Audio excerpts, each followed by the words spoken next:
Welcome to Actions and Limits. My name is Justin Atherton. I'm the Peak Performance Consultant for Confidence Unchained. With me as always is Paul Fortune. Paul is a mindset coach and the founder of A Call to Action.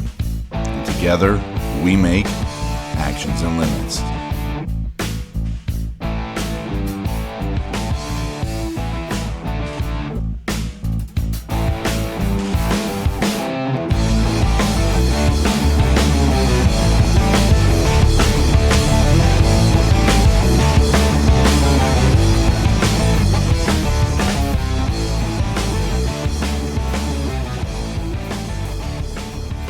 Welcome to the show, the podcast where we talk about the actions we can take and the limits we create. Paul, another great week, another great interview coming up. I'm excited to have Colin Laughlin on the show. For everyone out there, make sure to subscribe so you don't miss a single episode. Like us on YouTube or your favorite podcast platform. Find us on Facebook and Instagram to stay updated on all our upcoming content and catch those Actions and Limits live episodes that we've been putting out lately. So another great week, Paul. Looking forward to this interview, man. Absolutely. Justin, I know that you're big into fitness, and that's why I wanted to bring on Colin Laughlin to the show, just because that's his business, personal training, virtual, a lot of great information. I think that even you will learn some stuff from it. I know I have. I've been on his podcast. Probably not the normal guest he normally has on the podcast, not because of my personality, just because my background, where I'm coming from.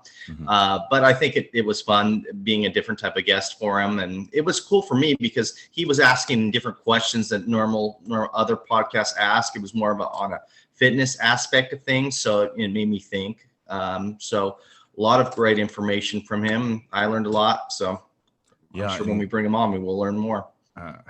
I love having different people on the show because we've had a couple different people come on, whether it was yoga instructors or different type of ideas.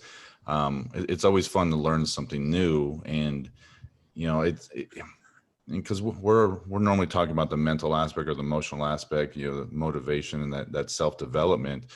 I really believe that fitness is one of those areas that really falls behind when it comes to self-development, and people don't realize the science behind like how much it does really like affect your mood and affect your motivation to do different things. And as a byproduct, like building that confidence that I can do whatever the heck I want to, because when you're in there, you know, pushing your body to limits, you realize that, you know, you can do that, you know, in any other aspect as well. So it's a metaphor, you know, like I remember, you know, doing long runs going, if I can do this, then I can make my business grow. I can do this, I can do that. And it makes these creative thoughts in my head when I'm doing fitness that, you know, normally wouldn't have just, you know, sitting around, but the endorphins are pumping and I have these awesome thoughts in my head. And you're absolutely right. I mean, after a workout, especially, you really feel good mentally that, you know, oh man, I just had a good workout, you know, start my day off right.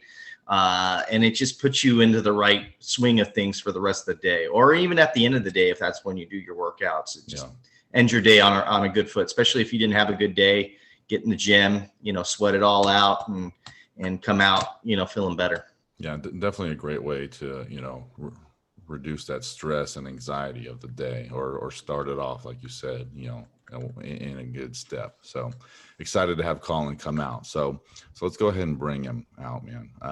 So Colin is a certified strength and conditioning specialist, as well as a precision nutrition coach, and also holds exercise in medicine and U.S. weightlifting level 1 certifications. He's been involved with fitness in varying capacities throughout most of his life and turned that into a career after earning a degree in exercise science from North Central College. While earning his degree, Colin played baseball for North Central and participated in various intramural sports. After having his personal struggles with weight management, Colin has dedicated his life to improving his fitness and that of those around him. While competitive in nature, Colin knows that having fun is a key component to success and strives for that each and every day.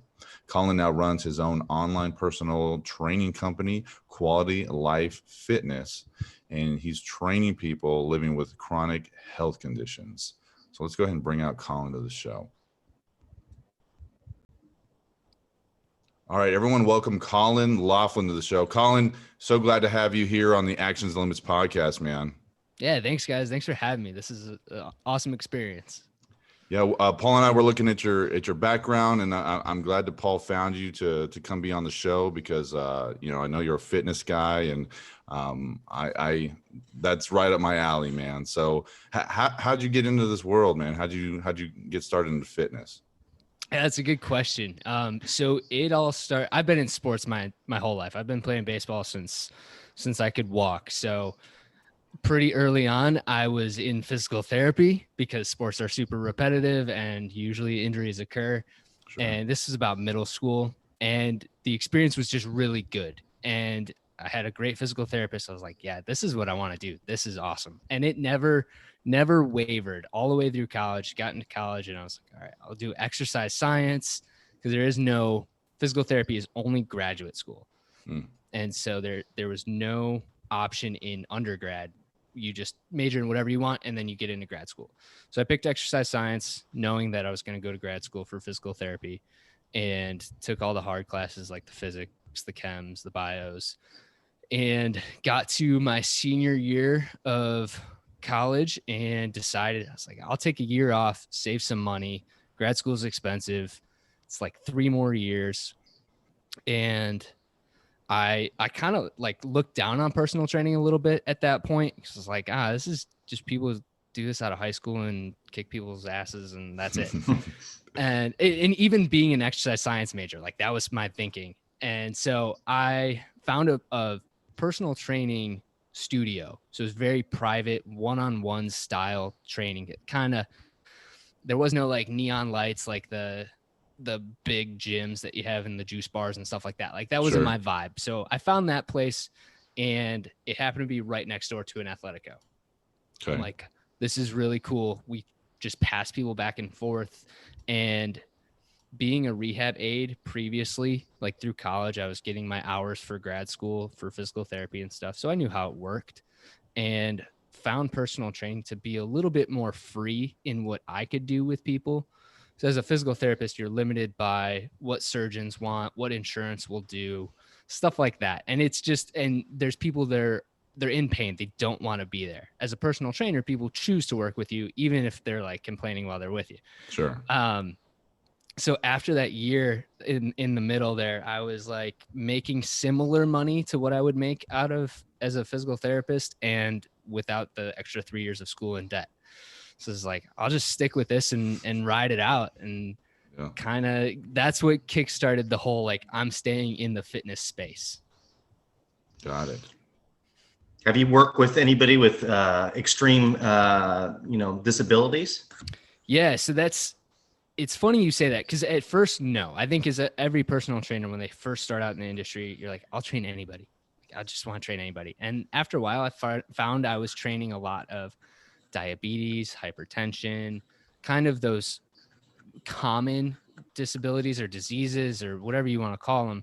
And then I was like, I'll just steer into this. And that got me into training people with autism. I've trained a heart transplant, MS, some of the other big ones there. So no, I haven't had too much experience in more of the bigger kind of disabilities or diseases or stuff like that. But I have trained and dabbled in some of that.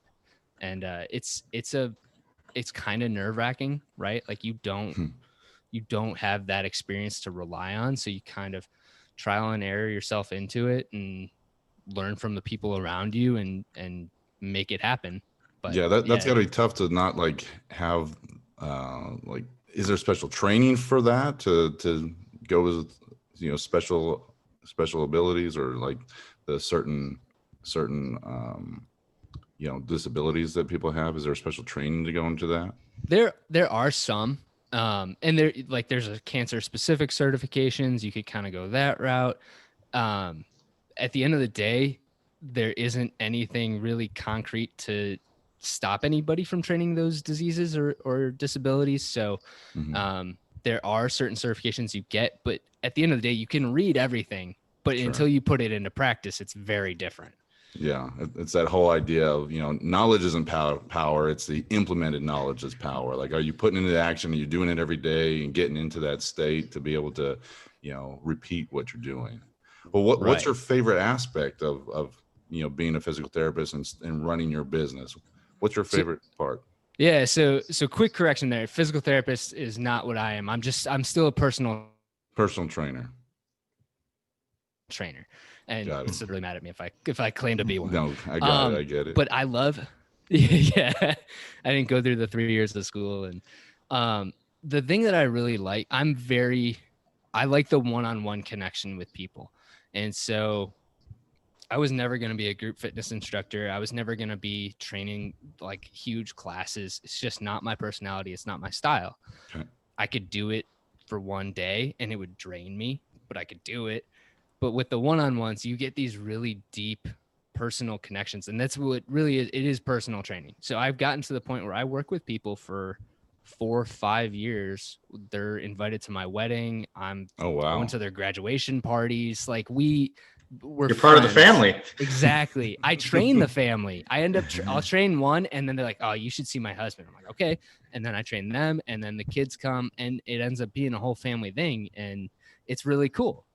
That's pretty great, man. And that's got to be pretty rewarding that, that your clients give you more work and it's like, hey, I trust you enough. I'm going to have my wife come to you. I'm going to have my friends come. So that's got to be really rewarding for you to get that feedback from your clients. It's huge. And client retention is really the only way to stay relevant in personal training because it's a very sink or swim industry. And most people fizzle out within the first year. But if you can find a solid base to help you stick around, because you're commission, right? So if you're not training people, you're not making money. And if you can find a really strong foundation of people that are willing to bring more people into you, you're in a really good position. And it not only feels good, it feels good financially too. And you can continue to do it. Yeah. Okay. I always hear this, that diet is like the most important thing when you're talking about fitness. Is that correct? Diet is really up there, right? Unfortunately, yeah. It's okay. I wish what I did was more important, but it's not. Okay, so obviously that's probably part of your routine. You train them, in the gym or outside or wherever you train them, but you also probably give them some guidelines about food prep and all that good stuff, correct? Yeah, and it's really more habits, I want to say, because diet, I hate the word diet, right? It's like, it's right up there in the 4-letter swear words. Sure. It's just got so many negative connotations to it at this point. So nutritional adjustments is what I like to look at it as. And because unless somebody's like smoking, that's really the only thing that you need to cut out of your life entirely. Everything in moderation. And so I'll kind of give people one task and I'm like, all right, just focus on getting the appropriate amount of water for the next 2 weeks. Once you've got that habit down, you feel like that's going to stay, we'll move on to the next one. And then we just kind of keep building it that way so that you never get overwhelmed, because nutrition is incredibly complex, incredibly overwhelming, and people want to go for that hard thing right away. It's like, no, you're probably better off just drinking some more water.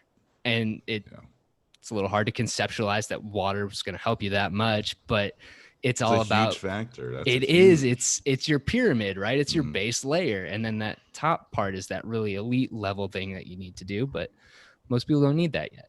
Yeah. Well, that makes me feel good because I love food. I love eating food. I think about food. So I can do that with drinking more water. I can handle that. See? Yeah. And I want it to be that. You want to feel like, yes, this is something I can do. And then from there, you start to add more things as you build confidence and get the ball rolling on that.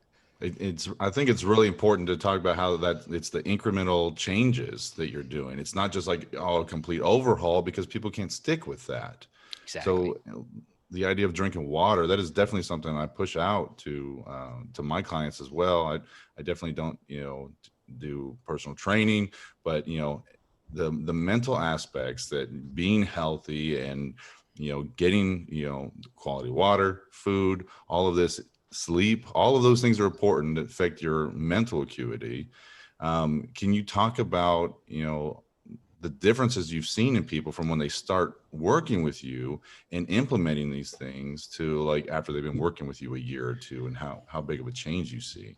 Sure. So the one thing that I really like to kind of, I don't harp on it, but the thing that I try and steer my clients into doing is most people come in with the goal of like, I want a six pack, I want to lose weight, I want some kind of like aesthetic goal. Sure. And great, sure, you can have that goal, but there is no clear path to that six pack. And it's mentally frustrating. Weight fluctuates as much as like 5 to 10 pounds in a day. Sure. That's mentally frustrating. So I'll steer people towards the direction of let's do a performance goal. So say you want to be able to do 10 push-ups. Right now you can do 5.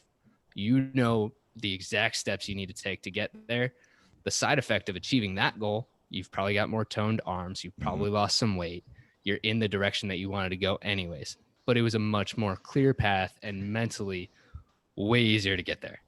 Sure. And so that's where I'll try and steer people. But at the end of the day, my business is Quality Life Fitness, right? So the whole idea is like, I'm just trying to improve your quality of life. And so that's ultimately what we're trying to achieve is nobody's coming to the gym to get better at going to the gym, right? There's always like something outside of the gym that's really what you're looking for. Sure. And so we kind of train for that and kind of take different benchmarks in that direction and talk about how do you feel? What's your quality of life? You know, do you notice that you can do this easier now? And it's stuff like that with the population that I work with, that's super rewarding. Like if you get a 20-year-old and they hit like a bench press PR, they're jazzed. You're excited. But if you have like this 55-year-old that can pick up their grandkid for the first time, that's life-changing. Yeah. Like and they're both good. You want them both, but I like to work in that space of just helping somebody improve that quality of life. I think. How do you get them out of the rut? What's that? How do you get them out of the rut? Like, let's just say you've been working with them for 6 months and they're just like, you can tell that they're just like not into it anymore. They're just kind of fatigued of it. How do you switch it up so you can get them excited again? That doesn't usually happen to me. Funny you say that. Usually doesn't happen. Because like at the end of the day, a good thing. I'm expensive, right? So personal training is not cheap. And I'll teach this to the other trainers I work with. If you're charging a rate, anything above, it doesn't matter what the amount is. It should be one of the best hours of that person's day, if not the best hour. Sure. And so I'm not just a personal trainer. I'm an entertainer at the same time, right? So like I don't get the people. Sometimes they're unmotivated and don't want to be there, but we'll have them come and we'll do stuff and we'll make the most out of that day. And they still stick around. There's very few clients that drop off after the 6 months. And if it does happen, there's probably other things in their life that is going on that's bigger than working with me. So because it is a chronic health condition, maybe there's some other medical things that are pressing and they'll drop off in that direction. But say somebody is in a rut for whatever reason, whether they're working with a trainer or not, you're training, you're not seeing the results you want. This happens to me. It happens to everybody. You're probably doing the same type of routine day in, day out. And when you do that, you stop getting to the point where you're progressing upwards. Mm-hmm. And so like for my example, I was training and I was squatting as heavy as I ever had. I was probably strongest at that point, but I felt like crap. And I couldn't figure it out. It's like a doctor trying to diagnose themselves. And so I was telling my coworkers about it and they're like, well, why don't you just like do a deload week? Do like some lighter weights, go for higher reps. I did that for like 2 weeks and then I was feeling significantly better. And so for a lot of people, it's just changing up something, taking yourself away from where you're at in the moment, look at it and figure out where you can make a tweak and then move forward from that. Yeah, I like a lot of the things you're bringing up. You're talking about, that some of these things are side effects, right? If wanting to look better, losing the weight, those are side effects from working out and getting in a good routine. But also the fact that you're taking on the idea of being that entertainer. I've had personal trainers before that are literally like on their cell phone the whole time. Oh my God. And it's like, okay, now do this next. And I'm like, why am I even here? Like you could have just like sent me an email and I would have just been able to do it just as effectively. And I'm definitely not one of those people that's not motivated. Like I like to have that gym partner and have someone like, pushing me to do a little bit better because you get that extra boost of adrenaline and you're able to work out a little harder. But it makes it a little bit difficult when they're not being the entertainer. So I like that you use that aspect of saying, hey, it's my job to entertain my clients. Yeah, you got to keep them engaged. And the phone thing is my biggest pet peeve. I see it and it scares me, first of all, because right, like if you're doing something where form's super important and I'm on my phone, like that's bad. Sure. So Unless you're using it for a clock or something, right? So Yep. when I do that, I'm very deliberate with how I do this. Well, I don't work in a big gym anymore, but when I did, if I was on my phone, my client was looking at the phone with me. Because if you're in a big gym as a personal trainer, you're like a walking billboard, right, for your business. And if I'm on my phone while somebody's doing something and I'm timing them, you don't know that I'm timing them. So I try and make sure that you see what I see, so that even it's marketing, right? It's making sure that what I do looks good to somebody else that might want to work with me later on. That's smart, man. That's a good mindset to have, that you're always on, right? You're in the gym. Yeah. You're in my place of business. Like I'm advertising and putting this out there. So that's smart, because perception is reality, right? Exactly. So, yeah.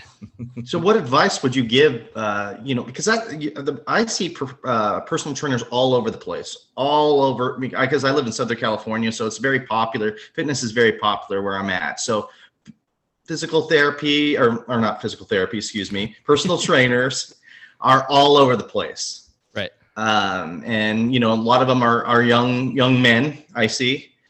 What advice would you give them so that they are successful, that they don't get into bad routines, like be on their phone or get out of it?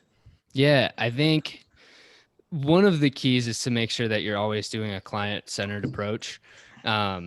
So whatever baggage you have, like your client doesn't want to hear that. It's a therapy session for them, both physically, mentally, however they want to unload. That's what you're there to do. You're not there to share your thoughts, your baggage with them until you get to the point where you've connected with them, you've worked with them for a while. There's days where I'm like, look, Paul, my day's been crap and let me tell you about it. But at first that can't happen. I need to build trust. That is by far the number one thing that people need to do to keep clients and retain clients, is to establish trust and make sure that people are comfortable working with them. Because I can be the best trainer in the world, but if you don't trust me, you're not going to get nearly the results that you would get if you trusted me and I could just be an average trainer, right? The other thing for trainers is you don't need to reinvent the wheel, right? I see this all the time. You do like some crazy, like weird exercise when really squats, deadlifts, push-ups, pull-ups, those are really good for a reason, and they're foundational for a reason. Keep doing those and make sure that it's what your client needs and wants at the end of the day. And Colin, I'm hearing a lot of like great leadership things you're talking about, just like the way you deal with your clients, like making it about them, having that empathy, the listening skills, and understanding that, right off the bat, when you're building that relationship, is not your time to go, hey, me, it's about them, and creating that. And that sounds like why your clients keep coming back to you and inviting their friends and their family, and you're growing your business in that way. That's pretty impressive, man. Like, where did you get that leadership mindset and just understanding those factors? Well, thank you, first of all. Welcome. I think it's not something I intentionally set out to do right away. I think I'm a mama's boy, and my mom is really good at it. And I'll be honest, I connect better with women than I do with men. And I know that, and I kind of steer into what I'm good at. But I've always been relatively high emotional intelligence, but it's still something I continually try and work at every day. And it's hard sometimes that you don't want to listen to somebody else, and it can be draining, and then going into the next person and having almost the same conversation. But I work really hard to get myself in the shoes of other people, to know that, they haven't had this conversation 10 times today. I have. And so I'll work on that and make sure that it's happening from a place of caring. And the leadership, it wasn't intentional. It kind of came as a function of, I found what I was good at, learned how to steer into it, and then just kind of became more expert in what I was doing. And a lot of it comes from podcasts like this and hearing from people that have been there, done that. I think I was the benefit of a half-hour drive to work each day there and back, and for 4 years, and listened to a ton of podcasts and read a lot of books, and just learned from others that have been there and done that, and try to because whatever you hear, it doesn't apply to you directly until you try it. And then once you try it, you can tweak it to whatever it is that you're doing specifically. And I just trial and errored my way into a fairly successful leadership position, and to a point where I could be a leader in the room, even though I'm still relatively young in the room. Yeah. I'm glad you got a lot of actions and limits on your drive to work. We really appreciate that. It's the only thing I listen to.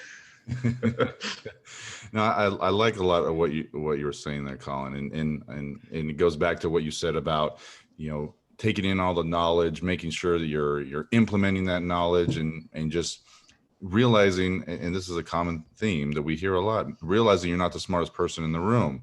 Like you said, don't reinvent the wheel. Take things from other people that work and implement them to your clients. And like you said, owning the fact you're like, hey, look, I'm very effective working with female clients, and owning that factor, rather than saying like, oh, I don't want to limit, who I work with or whatnot. Like you said, leaning into it and understanding that.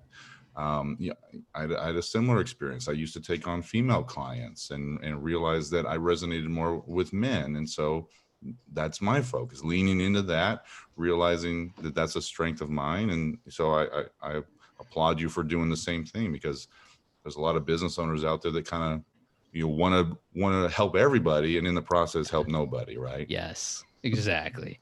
No, I couldn't agree more. I think when you cast that wide net, you catch very few fish, and riches are in the niches. And so it's scary to do, though, right? Because you're limiting your, and that's not to say that I'm going to say no to training a teenager. I'm not going to say no to training a male person. Like it's just, when it comes to me, I'll take it. And then, if I feel like it's not a good fit, I don't have a problem referring to somebody else. I'm like, hey, I think you'd be a better fit here.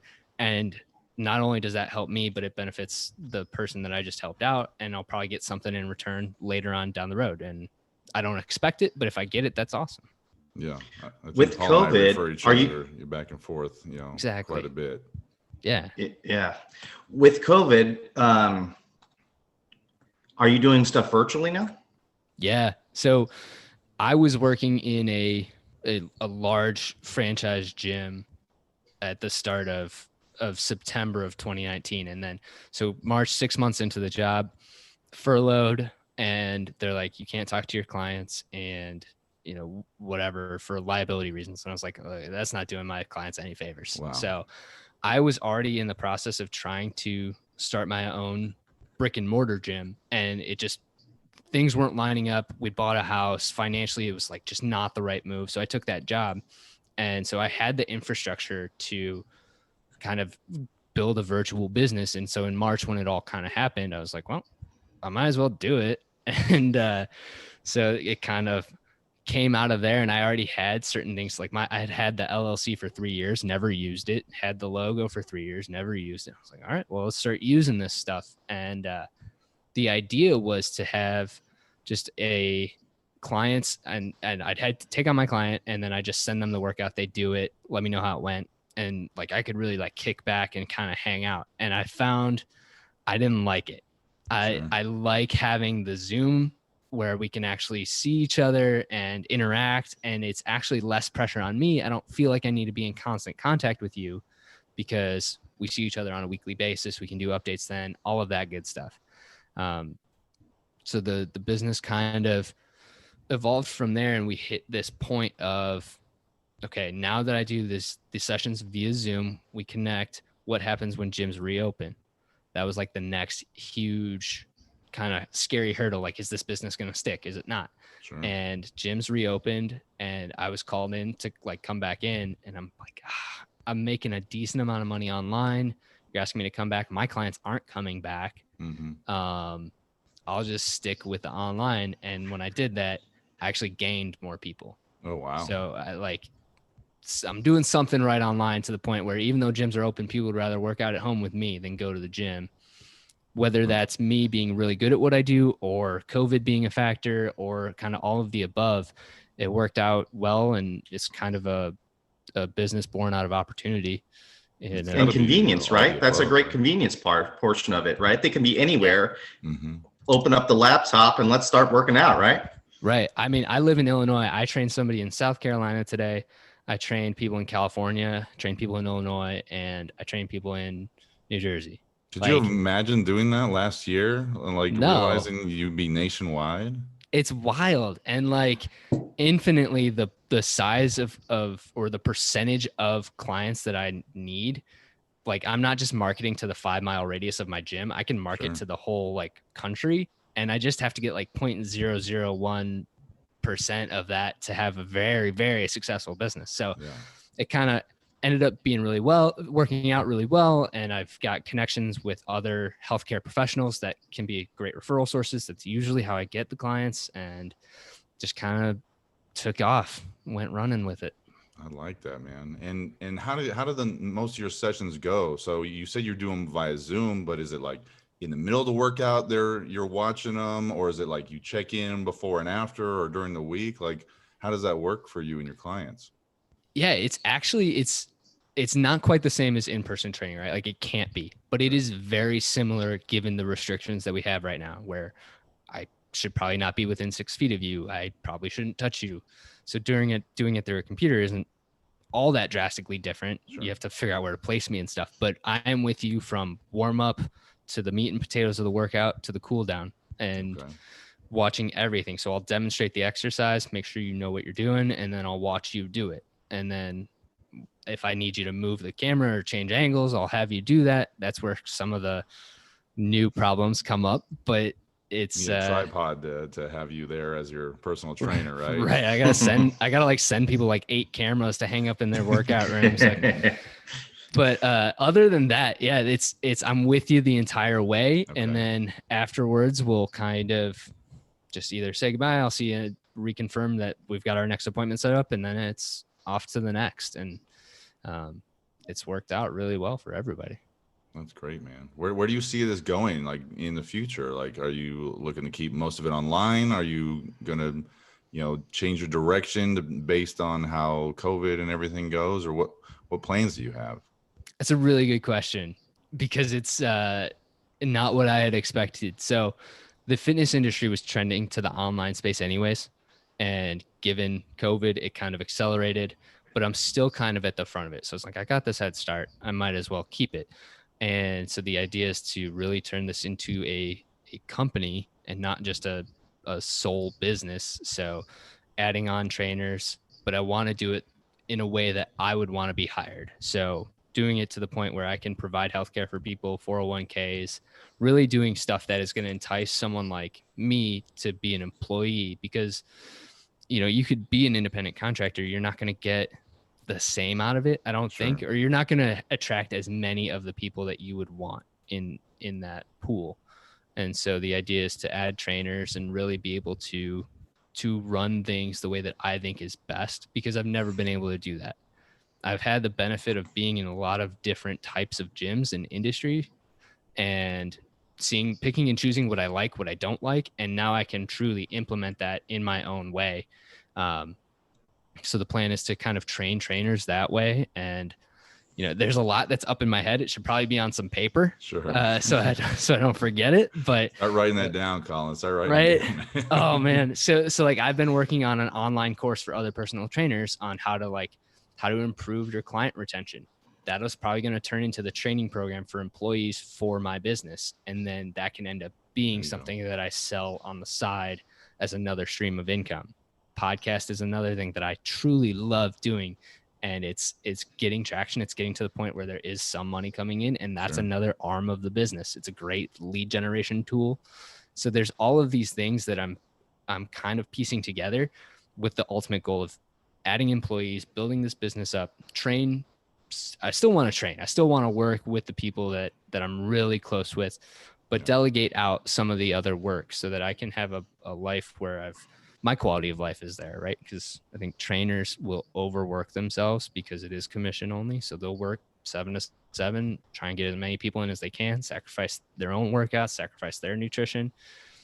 I've kind of done that a little bit. I don't want to keep doing that. So building the life that I want to have, that I can truly be kind of a model client for myself.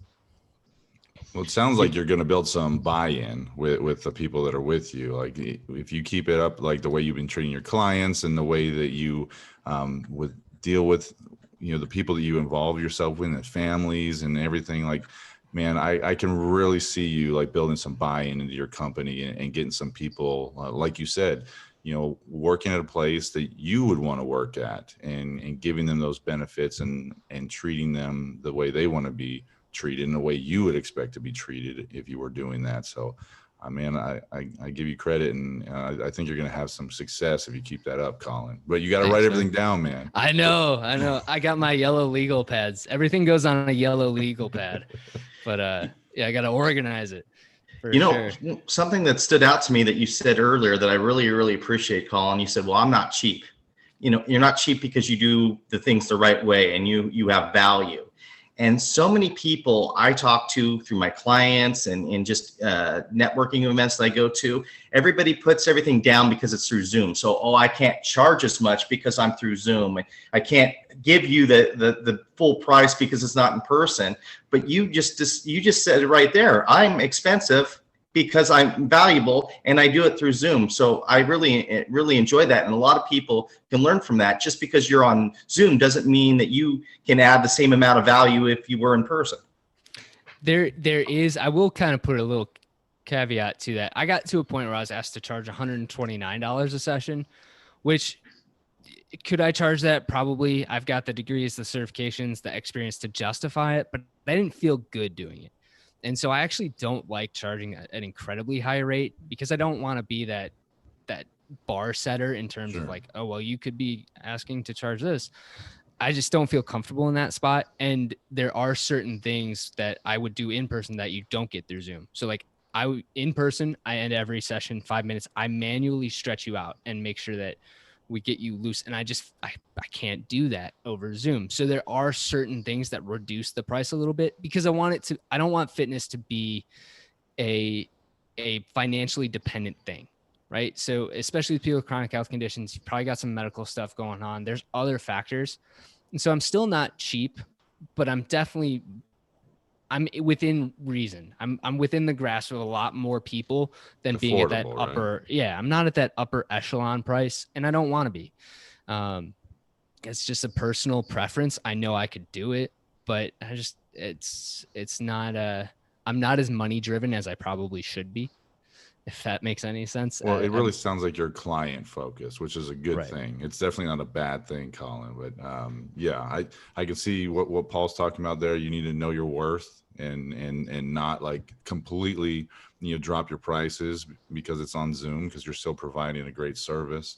But also like not putting yourself to where you're pushing yourself out of certain people's price range. Right. Exactly. I don't want to price myself out of the market. That's kind of a good way to kind of sum it up. But like you said, you're right. Like you need to know your worth and where your value is. And once you do know that, you can ask that higher price point and feel, as long as you feel confident in asking that. There's a lot of trainers that don't. They hate the sale. They hate trying to ask for money.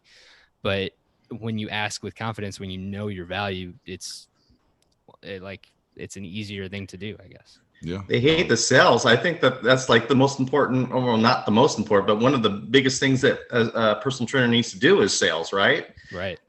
Exactly. And that's where there's a big disconnect. A lot of them just hate being salesy. Mm-hmm. And, they're like, oh, I just want to train.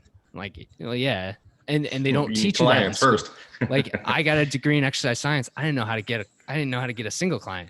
And like, so I'm starting from scratch. I don't know how to get clients. And it's like, well, I got to learn on the fly now. So it's something that needs to be developed. It's a muscle. It needs to be trained. It needs to be flexed. It needs to be developed and done right. So it's a skill that needs to be taught. Colin, what would you say is your best advice for people that are working out at home, or maybe they're in a state to where they can't go to the gyms because the gyms are still closed down? Because a lot of people have some issues, motivating themselves to work out at home. What advice would you give to those people to prompt them to not go to the refrigerator, not sit on the couch when they have to work out, while they're at their house? I will say, like, I'm even victim to this, right? Like nobody's immune from it, but motivation, if you're waiting to be motivated to do something, it's not going to happen. So taking an action or a step in the direction that you want to go will happen, and motivation will follow from that. So my example is always like when I'm really low motivated going to the gym, I'm like, Colin, you're going to go to the gym, you're going to do 5 squats. If that's all you end up doing, fine. You did something. I'll end up being there for an hour, guaranteed. Like once you start and get that ball rolling, it's just going to keep going. So don't wait for the motivation to happen. Take the action in the step that you want it to go, and the motivation will follow. I like that. I like that a lot, man. So Colin, share for our audience, how they can get a hold of you, your website, or what major projects are you working on right now? Absolutely. So you can find me at QualityLifeFit.com. That's where I have podcast episodes. You can learn more about the podcast, which is also Quality Life Fitness. That's where all the online training info is. And then I'm on the social medias. I'm not super active on it. So Quality Life Fit on Instagram, Quality Life Fitness on Facebook, Colin Laughlin on LinkedIn if you want to connect with me that way. I really try and be open and connecting people on different platforms, because wherever you're at, I want to try and be there so I can help you out.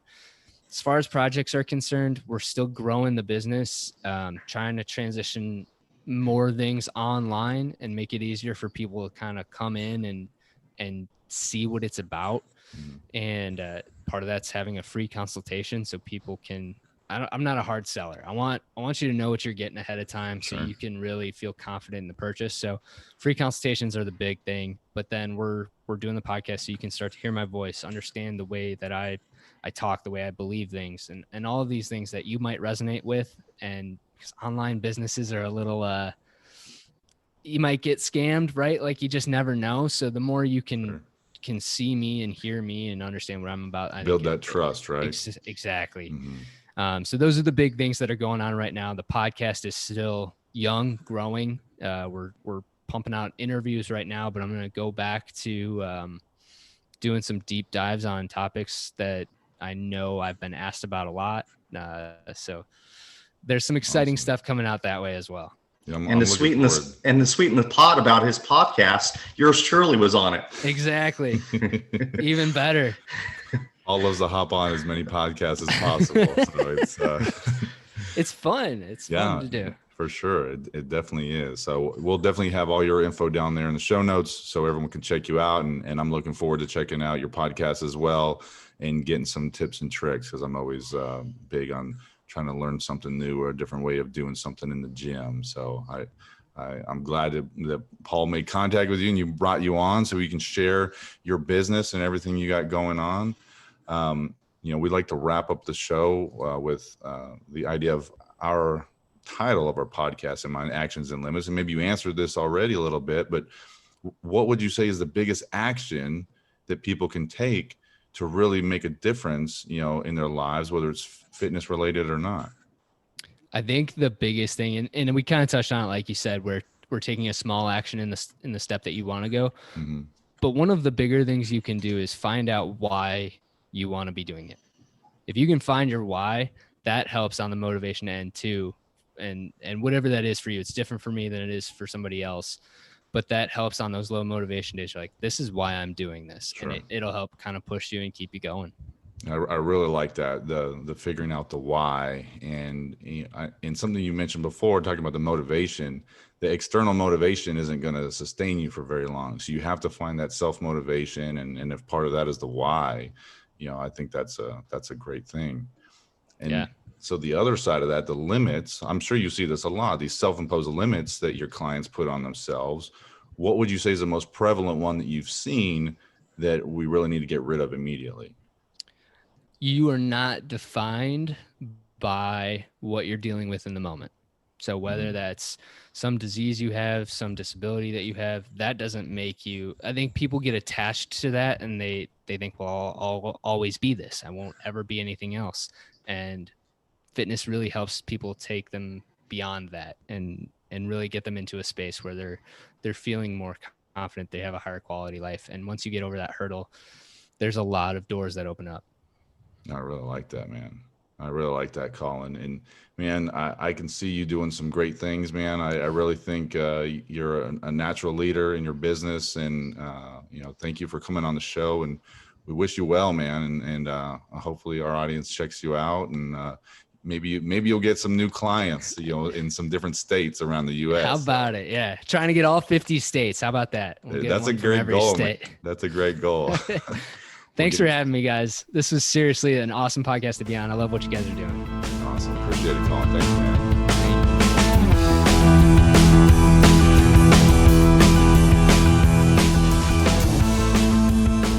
All right, Paul. Colin was such a great guest. I'm glad he was able to come on to the show and share with us about his business and what he's got going on. And I really liked how he was able to quickly shift his business during, COVID and really just hit the ground running and get ahead of the curve. Yeah, it's interesting that he wanted to do this 3 years ago. And because of COVID, he started it.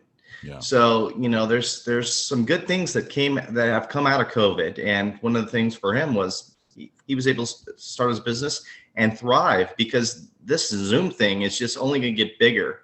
Now, companies are seeing how efficient people on Zoom are. They don't have to be in the office all the time. So companies are going to run a lot leaner, and it's going to be a beautiful thing. Yeah, I think that is a huge factor for a lot of companies, seeing that people are being more productive from home.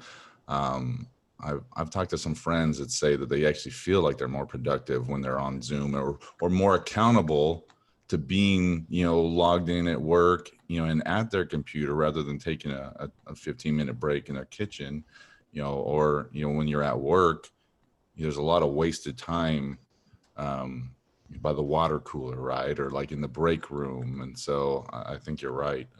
But he's definitely ahead of the curve in what he's doing. Obviously I like, talking about fitness, and I'm looking forward to checking out more of his content and seeing what tips and tricks he has to share. But I think my biggest takeaway is what a like natural leader Colin is, and like how he's realizing it's like, hey, it's client focused. Like, it's not about the money. It's not about, me. It's like, I am focused on them and what they're doing. And that's how he's been growing his business. So I give him props for that, man.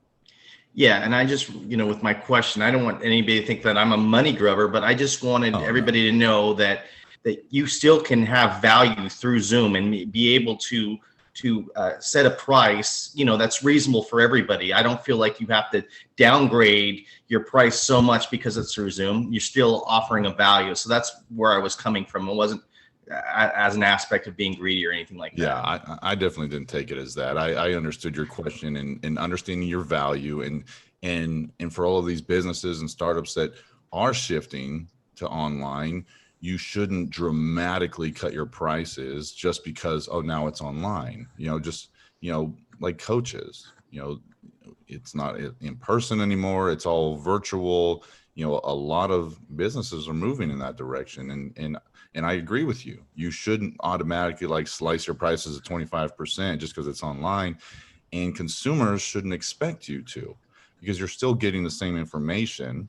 Obviously Colin explained, like, there's certain things that he can't do. He can't, be there to help you stretch. And so those are some aspects of his business that aren't included with the virtual. But I agree with you, Paul, that, just because it's virtual doesn't mean you should, discount your prices dramatically. So, great show. Glad Colin was on. And I'll be checking out, definitely the episode you were on with him. I'm always interested in watching all those podcasts you hop on there, Paul. So, well, thank you for that.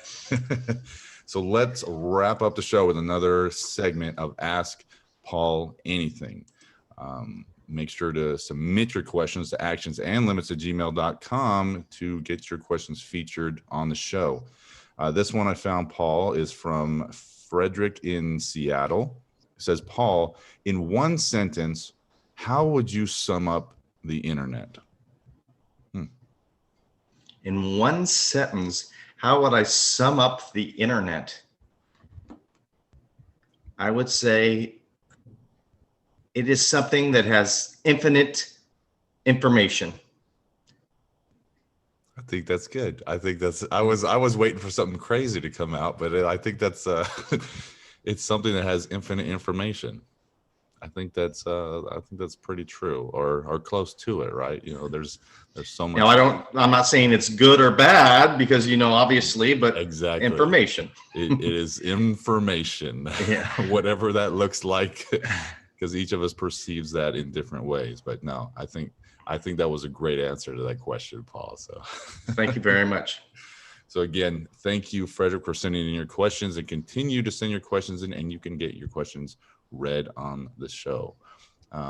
Great episode, Paul. Glad Colin could come on, and looking forward to checking out some of his stuff. And I know we've got a lot of great interviews coming up before the end of the year, man. It's moving fast, bro. Got to catch it while you can. For Justin Atherton, this is Paul Fortune. We'll see you next week. All right. See you next Monday.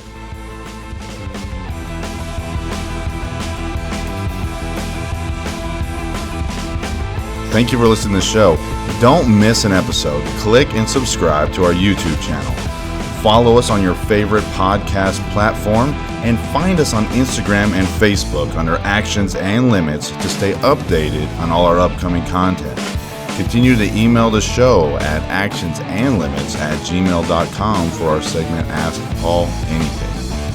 Thank you for listening. We'll see you next week.